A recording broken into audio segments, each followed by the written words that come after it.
Begin today with a quotation.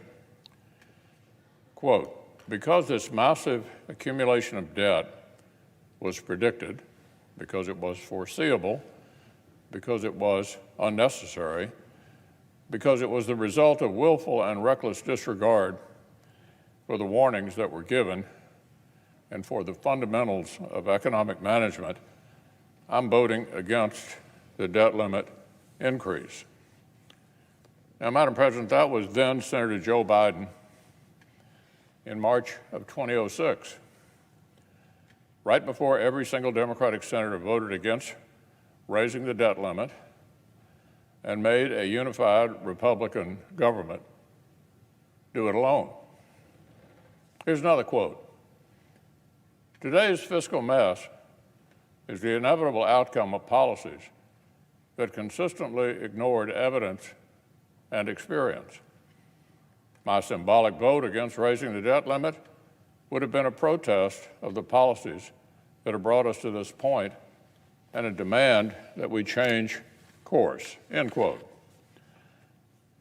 Well, that same speaker, then Senator Biden, 2 years earlier, in 2004, as Senate Republicans have made clear since last July, and as I reminded the President in a letter just this morning, his sentiments then are our sentiments now. His sentiments then are our sentiments now. For the last few weeks, Washington Democrats tried to forget that they lined up to oppose debt limit increases during unified Republican government. They pretended these votes are always bipartisan. Well, that was simply not true. So now our colleagues have moved on to yet another new argument that is equally flimsy. Now, they claim they'd be perfectly happy to handle this responsibility with 51 votes done one way, but they'd rather risk the nation's credit than doing it with 51 votes a slightly different way. Two different ways to achieve 51 votes. I'm not kidding. This is the position they're taking. The President said it today. The reconciliation procedure would be slightly more inconvenient, they said. A few more days, a few more votes they'd rather duck. The Democratic leaders running America are saying with a straight face that the entire U.S. economy should live or die based on the procedural convenience of Washington Democrats. Now, I've got no problem using the party line process over and over and over to spend trillions and transform the country. But now, for this purpose only, they suddenly and mysteriously find it unappealing. Democrats could not be more capable of handling this on their own. Just months ago, the Democratic leader won new powers to reuse reconciliation over and over. They don't even need our consent to set a vote at 51 instead of 60. They need even less help raising the debt limit than majorities needed in the past. So trust me, Madam President, if Republicans were sitting on a hidden veto power to stop reconciliation bills, you would have heard about it way back in the spring. The last 2 weeks also brought more troubling signs from our southern border. Last month closed with Customs and Border Patrol reporting the highest total for migrant apprehensions in nearly 2 decades. But while Republican senators traveled to the border, met with officials, and learned about the reality on the ground, the administration has preferred to inaccurately blame this recent spike on their predecessors. Finally, last week, the White House rolled out a new budget proposal. I've been a supporter of Secretary Blinken and other officials' tough talk with the People's Republic of China. And with Putin again massing forces on Ukraine's border, administration officials have been right to warn against further Russian aggression. This budget outline was going to be one of the first real tests to see if the administration was prepared to walk the walk and put sufficient funding toward our military and strategic competition with China and Russia, both of which have invested heavily in military capabilities that threaten our forces. Unfortunately, for all the rhetoric, the President has asked Congress to break from the positive trajectory of the last 4 years and instead cut defense spending after inflation. That's going backward on national defense. This would undermine recent bipartisan progress, put the modernization of American forces in jeopardy, and help China toward their goal of overtaking the United States as the world's preeminent superpower. This budget proposal sent a clear signal to the rest of the world, and unfortunately, it suggests to our allies from Eastern Europe to the South China Sea that American resolve is far from guaranteed. On all these issues, there's broad and deep bipartisan interest in working together. Infrastructure legislation that actually focuses on infrastructure. Voting legislation that actually makes it easier to vote and harder to cheat.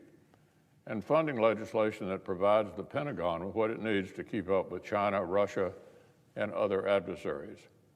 Legislation on all these topics have a track record of earning overwhelming bipartisan support.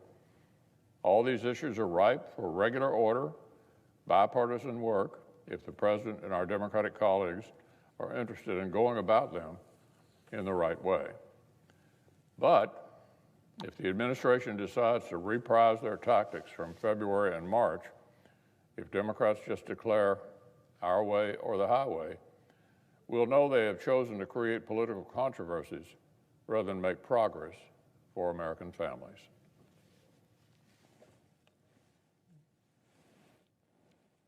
I suggest the absolute quorum. Now, the Democratic leader has indicated that in a few days he will thrust the Senate into an ultra-partisan showdown over the staggeringly reckless taxing and spending spree that Democrats want to ram through later this year. The size and the scope of Chairman Sanders' socialist shopping list will make every disagreement we've had in landing the infrastructure compromise look like a rounding error. New permanent welfare with no work requirements, reams of Green New Deal mandates, massive tax hikes that shrink wages and kill jobs, government meddling in child care that would privilege certain families' choices over others, amnesty for illegal immigrants in the middle of a border crisis. At a time, Democrat spending already has inflation hammering American families, Republicans could not be more eager to debate our colleagues on all of these subjects. We can't wait to get Democrats on record over many more trillions of dollars in reckless borrowing to fund socialist spending on radical policies that families are not asking for. Our philosophy is the polar opposite. Republican policies would create good jobs, strong wage growth, and stable prices for middle-class families, just like our country had just a year and a half ago. The most pro-worker economy in a generation just a year and a half ago. Republicans want to give working families the tools and the opportunities to build their lives that they want. Democrats want to force them to live the lives the Democrats want.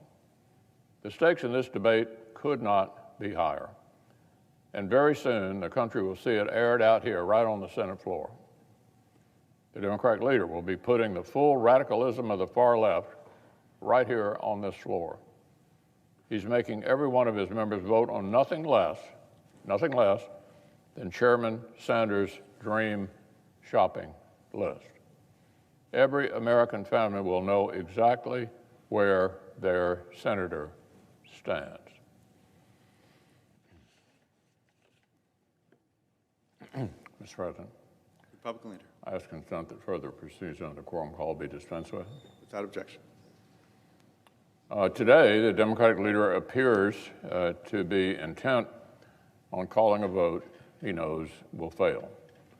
For several weeks now, Republicans and Democratic senators have been working together trying to assemble a bipartisan package for our nation's infrastructure. It's an important and a complex subject. They're talking about big projects and big sums of money. They're still talking, still working, still negotiating in good faith across the aisle. But these discussions have yet to conclude. There's no outcome yet, no bipartisan agreement, no text, nothing for the Congressional Budget Office to evaluate, and certainly nothing on which to vote. Not yet. So obviously, if the Democratic leader tries to force a cloture vote on a bill that does not exist, it will fail. Around here, we typically write the bills before we vote on them. That's the custom. Of course, here in the Senate, a failed cloture vote does not mean no forever.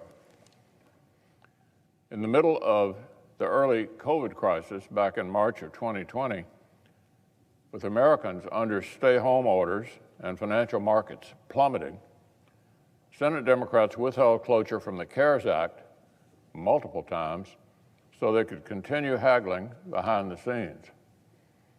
Now, this was during a real emergency. Every day, every hour was crucial. But Senate Democrats blocked cloture multiple times until various details were fine-tuned to their liking. Here's what the Democratic leader said while his side tanked those cloture votes last March of 2020. The majority leader was well aware of how this vote would go before it happened, but he chose to move forward with it anyway, even though negotiations are continuing. So who's playing games? That was the Democratic leader in March of 2020 in the middle of a national emergency. That, of course, was a fast-moving global crisis. With bipartisan text already in hand, there was a bill. Yet Senate Democrats insisted on taking their time in the middle of this national 100-year pandemic. Now, we're talking about long-term infrastructure investments that will pay out over many years, but he wants to vote before any agreement even exists. So this stunt is set to fail. The Democratic leader will be free to change his vote and move to reconsider whenever a bipartisan product actually exists. Debating a step that has never been taken in American history, whether Congress should overrule the voters and overturn a presidential election. I've served 36 years in the Senate. This will be the most important vote I've ever cast. President Trump claims the election was stolen. The assertions range from specific local allegations to constitutional arguments to sweeping conspiracy theories. I supported the president's right to use the legal system. Dozens of lawsuits received hearings in courtrooms all across our country. But over and over, the courts rejected these claims, including all-star judges whom the president himself has nominated. Every election, we know, features some illegality and irregularity, and of course, that's unacceptable. I support strong state-led voting reforms. Last year's bizarre pandemic procedures must not become the new norm. But my colleagues, nothing before us proves illegality anywhere near the massive scale that would have tipped the entire election. Nor can public doubt alone justify a radical break when the doubt itself was incited without any evidence. The Constitution gives us here in Congress a limited role. We cannot simply declare ourselves a national board of elections on steroids.